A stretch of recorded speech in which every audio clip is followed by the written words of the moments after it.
There have been several attacks against Indians in the Indian missions abroad in the past few days. The attackers have been caught on camera. In this broadcast, we're going to discuss how just naming and shaming is not enough. We need to ensure India takes stringent action against these perpetrators, seize their passports, freeze their bank accounts, cancel their OIC cards, and also revoke their passports, perhaps.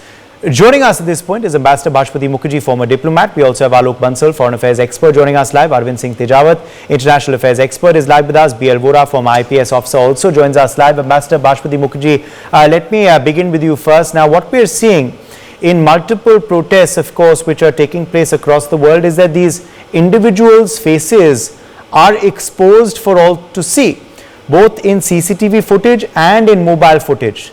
So now that we have their identities and we know who they are, what should we do about it, Ambassador Mukherjee? Well, we have standard operating procedures both in MHA and MEA to deal with such people. We will put them on a blacklist. They will not be allowed to come to India. They will not, their OIC cards will be cancelled. And for the other measures that you're talking about, such as seizing their bank accounts, etc., etc. As you know, Uday, we are a country under rule of law, so we have to do it according to established legal procedures, so that whatever measures we do are watertight according to Indian law, and we will surely proceed accordingly. These people will, in my view, not be able to return to India, and if we manage to pressure the governments that are sheltering them, harboring them in this manner, with some of them we have extradition treaties. We will certainly do our best to extradite them. Unfortunately, we have not been successful with the bids, who have so many fugitives living luxurious lives in London on their ill-begotten wealth stolen from Indian taxpayers. But with other countries, we do have more effective extradition agreements, and hopefully we will be able to get them back. As far as this man, Amrit Pal Singh, is concerned, whose morphed photo is now circulating on social media, where he's apparently having some energy drink called hell. Well, I am sure the long arm of the law will catch up with him. And as I just tweeted, he said he's laughing at Punjab police. I just tweeted that he who laughs last laughs best. So we will see whether the long arm of the law will laugh there, or it will be he who will have the last laugh. But I somehow think he will not have the last laugh. Yes. We have measures. Yes, but as Alok Bansal, Amrit Pal's, is being captured on these CCTV footages, as I said earlier, we have many others abroad, in Canada, in UK, in US, in Australia, who have now been captured in full public glare. We know who they are. They've attacked our mission abroad. They are attacking our journalists, our diaspora abroad. They're abusing us. What should we do? Should we sit back and just look at all of this, or should we take action? Alok Bansal. See, firstly, we need to establish what is the actions they have taken, because see, to club everyone together, because somebody may have just come out, protested, somebody may have done vandalized the property, somebody may have indulged in violent actions, and proportionate action needs to be taken against them. And as Ambassador Bhashpati Mukherjee said, the first thing which we need to do is to ensure that they do not come back to India. Visas must be denied to them perfectly. And if they are on Indian passports, then they are Indian citizens. And of course, their passports can be revoked. Their OCI cards, which actually gives them a lot of benefits if they are actually having the OCI cards and they are the citizens of other countries, that can be revoked. Many of them would have relatives in India, and if they want to come, I think the denial of visa itself would be a sufficient step. And as far as confiscation of property, bank accounts, etc., that would depend on the offense, because that would the full arm of the law would have to take its full complete action. As far as extradition is concerned, we'll have to deal with these countries like UK, Canada, etc., and that's a long, tedious process, and we have seen that it has not succeeded in many places.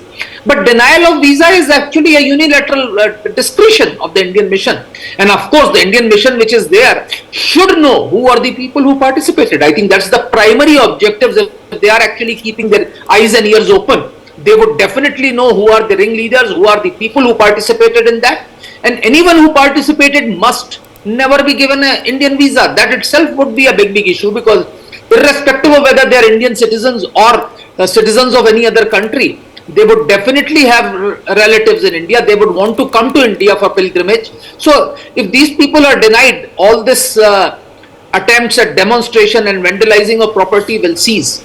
And if they are Indian citizens, we are well within our rights to actually take even harsher measures like cancellation of passports and taking actions against them, because thereafter they'll be stateless citizens. As to how another country wants to deal with it is their issue. But if they are Indian citizens, we are well within our rights to cancel their passports and etc. So I think these actions need to be taken, and I think the first steps have already should have been taken. But for that, what is important is that the Indian missions have to be vigilant, both whether they are in San Francisco, whether they are in Canada, whether they are in London. They ought to know, they need to film the demonstrators so that you have a record of who all have participated, identify them and take actions against them. And perhaps it's time to do this. Perhaps it's time to do this, Arvind Singh Tejawat, because we don't know how much action is being taken by, the foreign countries and the foreign police services. After all, we saw Scotland Yard first did not intervene. Now finally they've intervened. After much hue and cry, Avtar Singh Khanda was finally nabbed. But have the others also been nabbed? And not just in the UK, but in Canada, in Australia, as I said earlier. So what must India do? What can India do? And what must we do immediately? Right, Uday. Actually, we have to learn that what exactly the flag code in India and what the flag code in other Euro-American countries. Actually, the Euro-American countries are having a little bit softer flag code, but we are having a more respect for our flags, because the Indian society is dealing with some different norms and conditions, because we are the Eastern civilizations and these people are the Western people, so they have their different understanding. So now, Uday, the thing is that the diplomacy is not only to protect the nation interest, but sometimes the diplomacy is to understand the someone else's confusion too. So now we shall let them understand that the India is not following the same flag code what they are doing. So we let them understand that if there will be any disrespect for our flag, then we will react in a totally different way what the normally we expect from the Euro-American countries. So now by our missions over there, or maybe through some diplomatic way, we has to let them know that if they cannot control these Khalistani people over there, then please let us know, so we will work accordingly. And of course we have to seize their property here in India. We have to cancel their passport, the Indian passport. So we need to take all those initiatives, because the India is considered as a soft state in all over the world, but we have to change that image. And I do expect the same from the Modi government, which is claimed to be a more hard. So we have to go in that way, Uday. Yeah. Yes, okay, let me take that to DL Vora. Okay, yes, Ambassador Mukherjee, go ahead. Please react.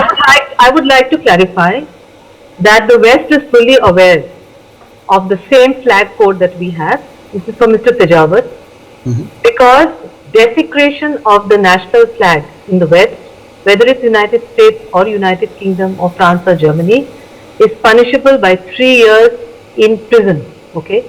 So when they tried to desecrate our flag in London, pull it down and put up the Khalistani flag and broke the wrist of an attaché level officer who tried to stop him, the British were fully aware that it was desecration. Moreover, being a colonial power of 180 years, I cannot imagine that the British government, whose Prime Minister is of Indian origin, was not aware of the strong feelings and reactions in India from people like you and me over the desecration of our national flag.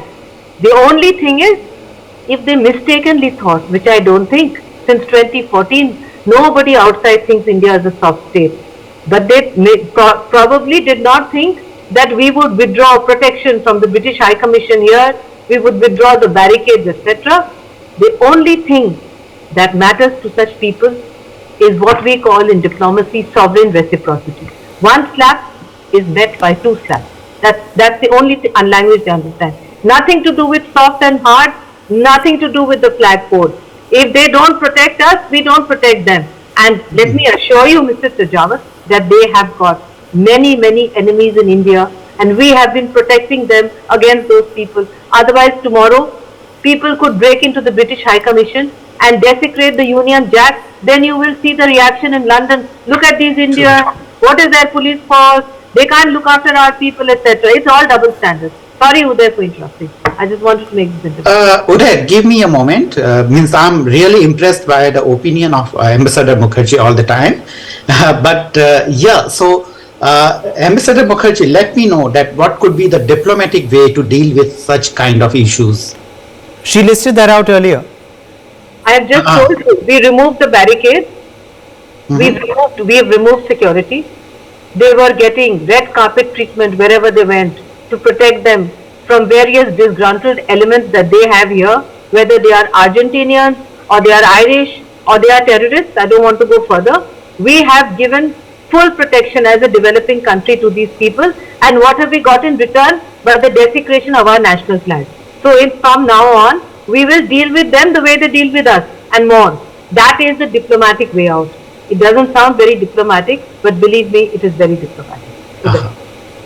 Yes. Okay, B.L. Vora, let me take that quickly across to you on, of course, your take on what action is needed. And also, B.L. Vora, do you believe the fact that the Delhi police registered an FIR also into that UK High Commission attack, was that also a very prudent step? That was definitely a prudent step, Uday. Firstly, of course, whatever measures have already been suggested, they should be taken. I'm sure they will be taken. And what my co-panelists are saying are also saying all right. But I have a few more things to add. Number one, we should not give very much big importance to these a few Khalistanis. They're just handful. We should not give them any importance. And our media also should refrain from showing their Khalistani flags and all to the extent possible. Their Twitter accounts and other social accounts, I think, should be banned. This is very necessary. And our diplomatic pressure on those countries where it is happening, I think this, I'm sure, is being increased, and it should be increased, and tit for tat has to be done, as Ambassador Mukherjee mentioned.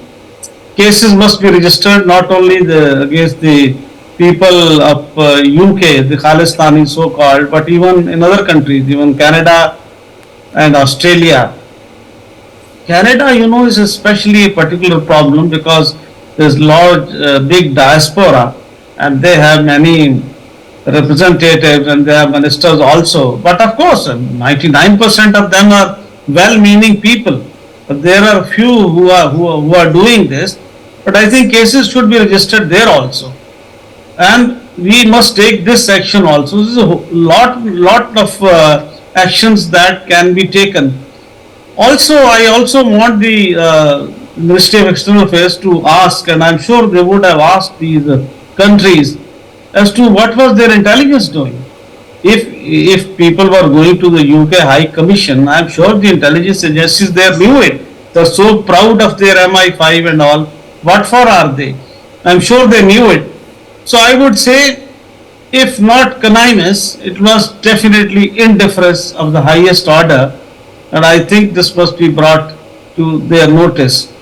So these are some additional steps that must be taken, and too much publicity should not be given, too much importance should not be given to these handful of people, but so we certainly have to be guarded. What I am worried about is more the influence that it will have, their actions will have in India. And I think in the case of Amrit Pal, we have made a laughing stock of ourselves, especially the police. They let him go, they slipped out of their hands. And as a policeman, I really feel bad. And now it's becoming a joke that it's 8-9 days, we don't know where he is. But in a way, it will be good if he surfaces abroad, if you ask me seriously, because then he'll never be able to come back to India. I think that, and of course his credibility is gone down to 0 or minus as far as I'm concerned. But in Punjab, we have to be on guard so that these elements do not get encouragement. their activities have been ignored in Punjab for the last, as you know, 8-9 months, and no action was taken. We were sleeping over it, and it's all on record in public domain whatever was happening. Unless the government, the Punjab government and the central government take strict action right now, I am afraid we may return to the old days of 80s.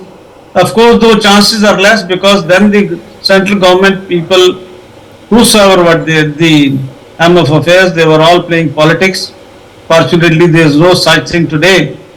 But even then, I think negligence, if we do, will pay a very heavy price. So I don't think we should allow this to happen. And Pakistan, of course, will keep on trying, even though they are in great difficulty economically and all, but they know they are still doing all these things. And there are other countries who are supporting these elements of Pakistan, and also Turkey, for example. We supported them so much during the recent earthquake. And again, it seems they have gone back to their support to Kashmir issue and to Pakistan. So in brief, this is what I have to say.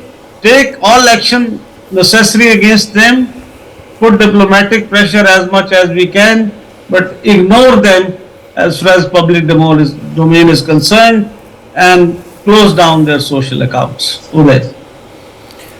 Yes, and it becomes even more stringent perhaps if they are Indian citizens, Ambassador Mukherjee. Of course, if they are foreign diaspora, then there is a certain amount of action that can be taken. If obviously, as you said, the Indian diaspora, OCI card holders, then there is a certain amount of action that can be taken. But perhaps if they are Indian diaspora, or rather, beg your pardon, Indian citizens, then surely there is much more action that we can take which will pinch them and perhaps lead the community, these so-called pro-Khalistan supporters, to think twice before ever being part of such a violent protest again.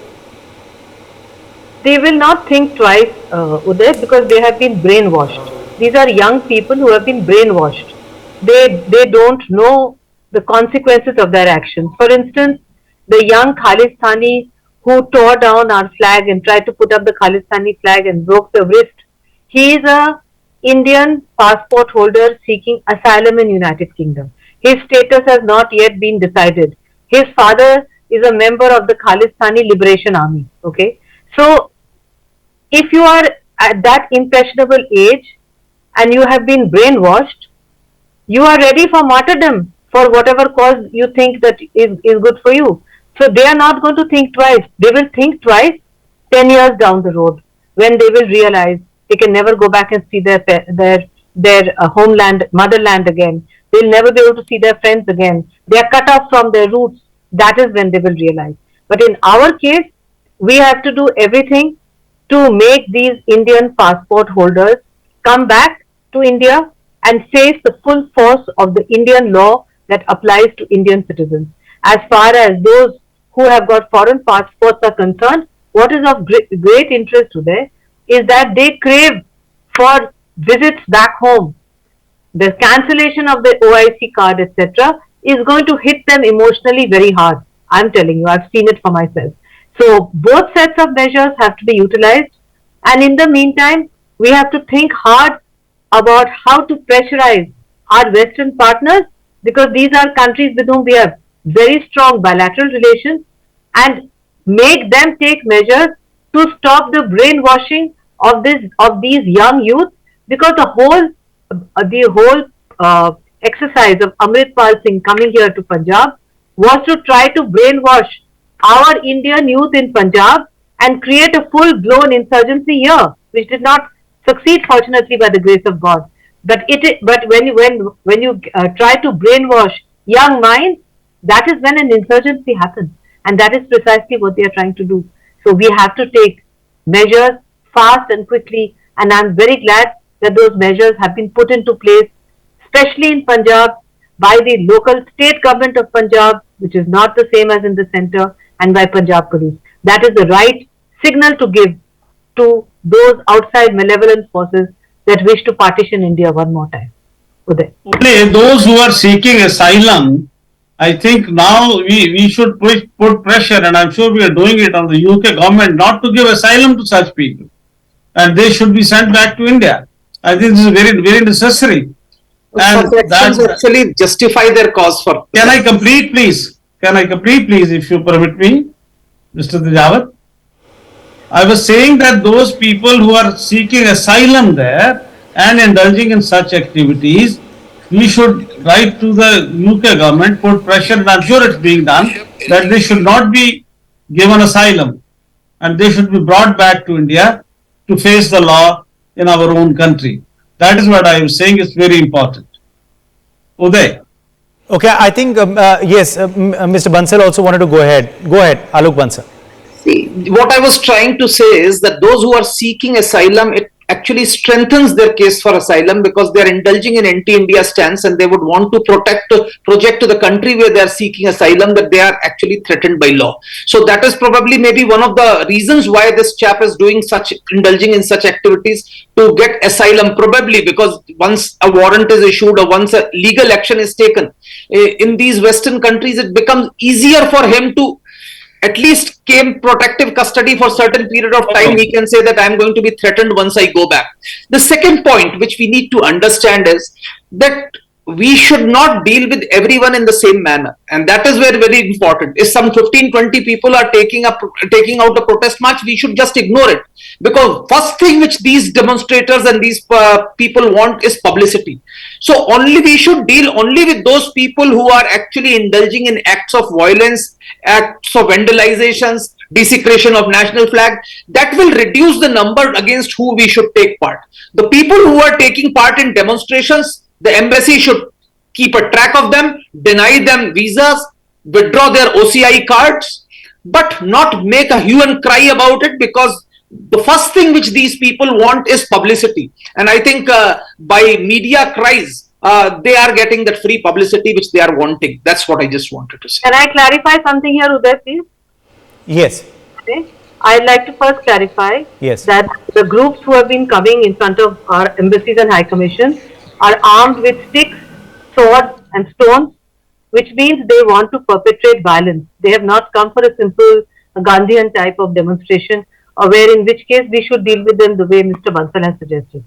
Secondly, the rules for asylum seekers are pretty simple across the European Union. If you are labeled as a jihadi or a terrorist, you will not get asylum.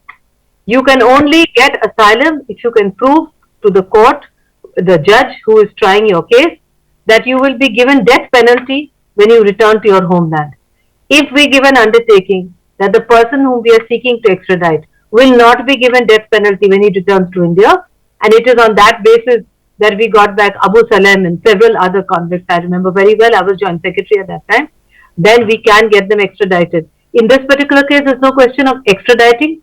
He has an Indian passport and he's an asylum seeker. His asylum request, I am 100% sure, will be rejected by the British court, because he has already proven himself to have terrorist tendencies, because he came armed with a sword and with sticks to the British High Commission and he broke the wrist of an attaché level officer with his sword. So I don't see the British giving him asylum, because the Brits are very fully aware that when you let in snakes into your own society, they can end up biting you too. I doubt very much whether his asylum request will be given. Uday, may I also add, see, the point is asylum is sought on the condition that they are being persecuted in India. Okay. Okay, now it is the other way around. That is we're digressing a bit. So I will leave it at that. But yes, there is a lot of action that we can take, and we perhaps should. Some of it is already being done. I'm aware of that. As I said earlier, the Delhi police has already filed an FIR. There is also a protocol that we've been following earlier, but it's time perhaps to make this more stringent. We have taken a historic step of reciprocity also with the barricades removal. Perhaps it's also time for certain other historic steps also to be taken with our diaspora abroad if they choose to take part in such anti-Indian activity. For more such videos, subscribe to the NewsX YouTube channel, hit the bell icon.